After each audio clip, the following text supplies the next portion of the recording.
بسم اللہ الرحمن الرحیم۔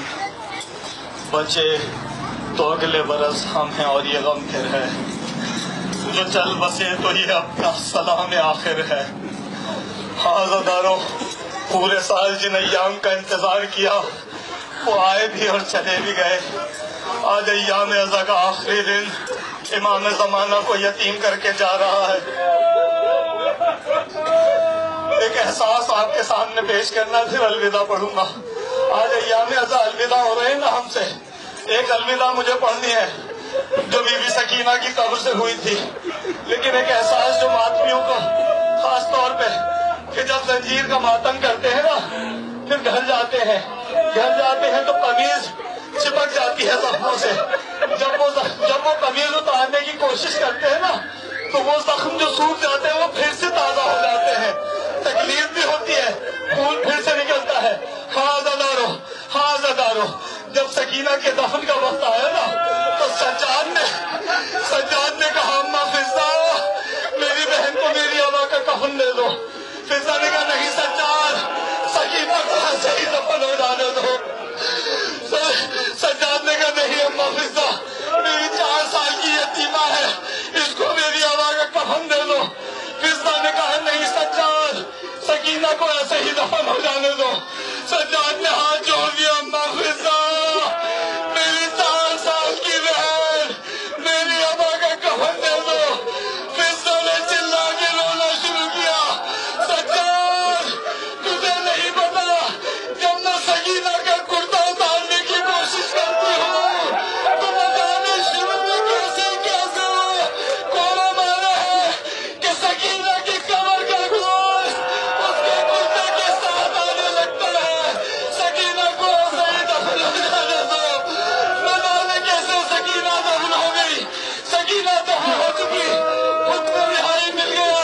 اب عزادارو، اب نہ دل پہ ہاتھ رکھ کے سوچنا کہ حکم رہائی مل گیا، اب سب اہل حرم سکینہ سے رخصت ہونا شروع ہو رہے۔ کلثوم قبر سکینہ میں پہنچی، کہا سکینہ اپنی بھومی کو معاف کر دینا، میں شرمندہ ہوں، میں نہ جانے کیوں زندہ ہوں اس الوداع کو کہنے کے لیے۔ باپ پر آگے بڑھے، کہا بھومی سکینہ، ہم نے حد سے تب مل کے کھیلا تھا، آج بھی میں آپ کو تنہا نہ چھوڑوں گا۔ اور میری شہزادی سکینہ آگے بڑھی، میری شہزادی زینب بڑھی، کہا سکینہ میں جا تو رہی ہوں لیکن وعدہ کر کے جاتی ہوں، پھر آؤں گی، قیامت تک تیرے ساتھ رہوں گی۔ بس عزادارو، ایک ماں نے اپنی بیٹی کو کیسے رخصت کیا میں کیسے بتاؤں۔ ایک ماں ہے، ایک 4 سال کی بچی کی قبر ہے، ہاتھ رکھے بیٹھی ہے، آنکھوں سے آنسو نہیں بہ رہے، آنسو نہیں ہے لیکن کچھ بہ رہے، میں کیسے کہوں لہو بہ رہا ہے۔ کچھ نہیں کہتی رباب، بس خبر سکینہ کو دیکھی جاتی ہے، آنکھوں سے لہو بہائے جاتی ہے۔ اور اتنے میں زینب نے کہا رباب اب وقت رخصت آ گیا، رباب چلو اب گھر جانے کا وقت ہے۔ نہ جانے یہ سمجھیے گا کہ ایک 4 سال کی بچی کی قبر، اس کی ماں اپنی بیٹی کی قبر کو دیکھ رہی ہے۔ زینب نے کہا چلو، نہ جانے کس حسرت سے زبان نے پلٹ کے زینب کی جانب دیکھا، زینب نے کلیجہ تھام لیا، کہا رباب مجھے ایسے نہ دیکھو، میرا دل پھٹ جائے گا، میرا دل پھٹ جائے گا۔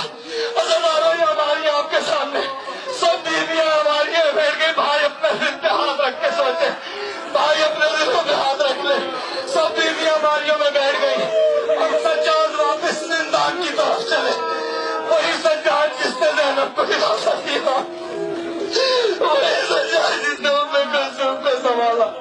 اب جو گھر زندان میں پہنچا، سب کا حال آیا، سجاد گھٹنوں کے بل گر پڑا۔